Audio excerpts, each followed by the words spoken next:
नमस्कार। आज हम भारत में हाल में हुई कुछ बहुत ही गंभीर अहम घटनाओं पर बात करेंगे। जो भी जानकारी हमें अलग-अलग स्रोतों से मिली है, उसे समझने की कोशिश करेंगे। बिल्कुल।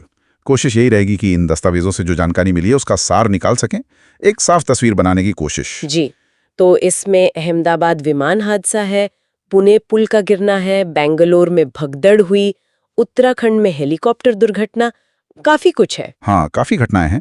हम इनके जो मुख्य तथ्य हैं और शुरुआती नतीजे उन पर गौर करेंगे। चलिए फिर अहमदाबाद विमान हादसे से ही शुरू करते हैं। जी। एयर इंडिया की फ्लाइट AI 171 ये बोइंग 787 ड्रीम लाइनर थी। जी, लंदन जा रही थी। हाँ, और उड़ान भरने के ठीक बाद ही मतलब एक हॉस्टल पर गिर गई।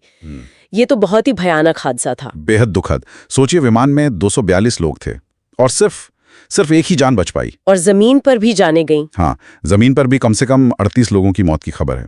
तो कुल मिलाकर लगभग 279 मौतें। बहुत बड़ा आंकड़ा है ये। बिल्कुल। अब सबकी नजरें जांच पर हैं। वो दूसरा ब्लैक बॉक्स CVR जिसे कहते हैं वो मिल गया है। हाँ, कॉकपिट वॉइस रिकॉर्डर मिल गया है। ये जांच के लिए बहुत जरूरी होता है। पर क्या इससे कुछ अंदाजा लग रहा है कि जांच किस तरफ जा रही है, या ये भी बस शुरुआत है? देखिए, CVR मिलना तो अहम है, पर जांच में वक्त लगता है। सरकार ने एक उच्च स्तरीय समिति भी बनाई है। हाँ, वो तो होता ही है ऐसी घटनाओं के बाद। जी। हालांकि कुछ सूत्र ये भी कह रहे हैं कि विशेषज्ञ इसकी असल असरदारी पर थोड़े सवाल उठा रहे हैं। खैर, ये अक्सर होता है। और शवों की पहचान का काम कहाँ तक पहुंचा? वो DNA मिलान से चल रहा है। अभी तक 162 शवों की पुष्टि हुई है और करीब 120 परिवारों को सौंपे जा चुके हैं। बहुत मुश्किल प्रक्रिया है ये। हे, अच्छा, एयर इंडिया ने भी कुछ कहा है, कुछ फ्लाइट्स रद्द हुई थी ना? हाँ, उन्होंने साफ किया कि कुछ उड़ानें रद्द जरूर हुई, पर वो किसी तकनीकी खराबी की वजह से नहीं थी। अच्छा, तो फिर वो जांच चल रही है और हवाई क्षेत्र में कुछ पाबंदियां थीं, उसकी वजह से हुआ, ये उन्होंने स्पष्ट किया है। ये बताना जरूरी था क्योंकि अफवाहें बहुत तेजी से फैलती हैं। बिल्कुल सही कहा आपने। तो एक तरफ ये हवाई सुरक्षा का बड़ा सवाल खड़ा हुआ और दूसरी तरफ जमीनी बुनियादी ढांचे को लेकर भी चिंता बढ़ी। पुणे में जो पुल गिरा, हाँ, वो भी एक गंभीर घटना है। 15 जून को तालेगांव में इंद्राणी नदी पर बना था ये कुंडमाला पैदल पुल। ये काफी पुराना था शायद। जी, 1993 में बना था और ये अचानक ढह गया। उस वक्त पुल पर लोग भी थे और कुछ दोपहिया वाहन भी। ओह, और नतीजा क्या रहा? मुझे ये सुनकर और हैरानी हुई कि सूत्रों के मुताबिक लोगों ने पहले ही चेताया था इसकी हालत के बारे में। हाँ, ये बात सामने आई है। इसमें 4 लोगों की मौत हुई और 51 से ज्यादा लोग घायल हुए हैं। 51? जी, और हाँ, सूत्रों का यही कहना है कि स्थानीय लोगों ने पहले इसकी कमजोर हालत के बारे में आगाह किया था। तो ये सिर्फ एक पुल की बात नहीं रह जाती। सही बात है। ये शायद दिखाता है कि देश भर में जो पुराना इंफ्रास्ट्रक्चर है उसके रख रखाव में कहीं न कहीं कमी है, जैसे कुछ रिपोर्ट्स इशारा कर रही हैं। बिल्कुल, ये एक बड़ा सवाल खड़ा करता है। वाकई, और दुख की बात है कि सिर्फ हादसे नहीं बल्कि जश्न भी जानलेवा साबित हो रहे हैं, जैसे बैंगलोर में हुआ। जी, वो 4 जून की घटना।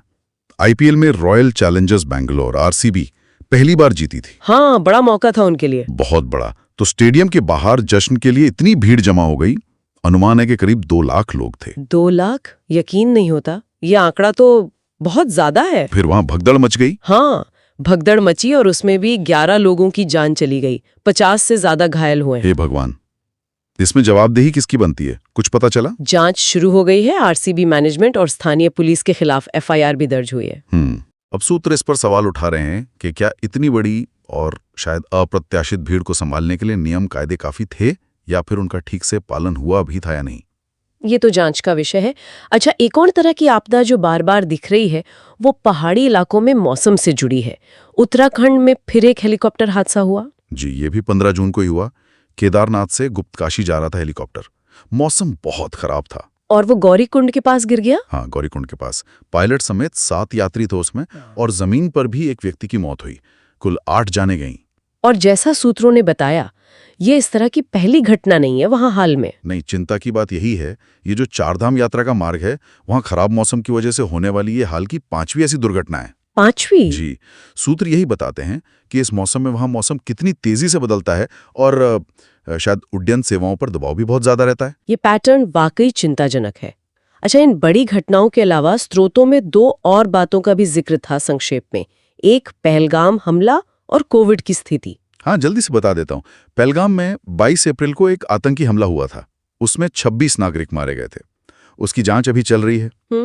और कोविड की बात करें तो चौथी लहर अब काफी हद तक नीचे आ गई है। सक्रिय मामले अब 7,000 के करीब हैं, 6,836 बताए गए हैं।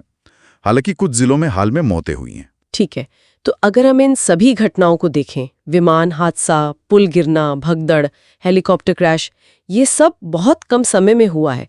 तो इन सारे स्रोतों को मिलाकर देखें तो क्या मुख्य बात उभर रही है? देखिए, जो चीज सबसे ज्यादा ध्यान खींचती है वो है ये अचानक आने वाली आपदाएं। और अलग अलग क्षेत्रों में, चाहे वो हवाई यात्रा हो या पुल जैसा बुनियादी ढांचा या फिर भीड़ का प्रबंधन या मौसम के खतरे, हर जगह सुरक्षा व्यवस्थाओं पर गंभीर सवाल उठ रहे हैं। बिल्कुल, हर घटना कहीं ना कहीं व्यवस्था की किसी कमी की तरफ इशारा कर रही है, ऐसा लगता है। जी, एक तरह से देखें तो ये दिखाता है कि सिस्टम पर कितना दबाव है और शायद उसमें कहाँ-कहाँ सुधार की जरूरत है। सही कहा, ये सारी घटनाएं यही दिखाती हैं कि कैसे अलग अलग तरह की त्रासदियां हमारी जिंदगी पर असर डाल सकती हैं। और इन स्रोतों से जो जानकारी मिली है वो हमें इन चुनौतियों का पैमाना और इनकी जटिलता समझने में मदद करती है। बिल्कुल, और सोचने पर भी मजबूर करती हैं। हाँ, तो श्रोताओं के लिए हम एक सवाल छोड़ जाते हैं। जब इतने कम समय में इतनी अलग अलग तरह की दुखद घटनाएं सामने आती है, तो ये सब मिलकर समाज की तैयारियों के बारे में, हमारे प्रतिक्रिया तंत्रों के बारे में और शायद भविष्य के लिए सबक सीखने की हमारी क्षमता के बारे में क्या दर्शाता है, इस पर जरूर सोचिए।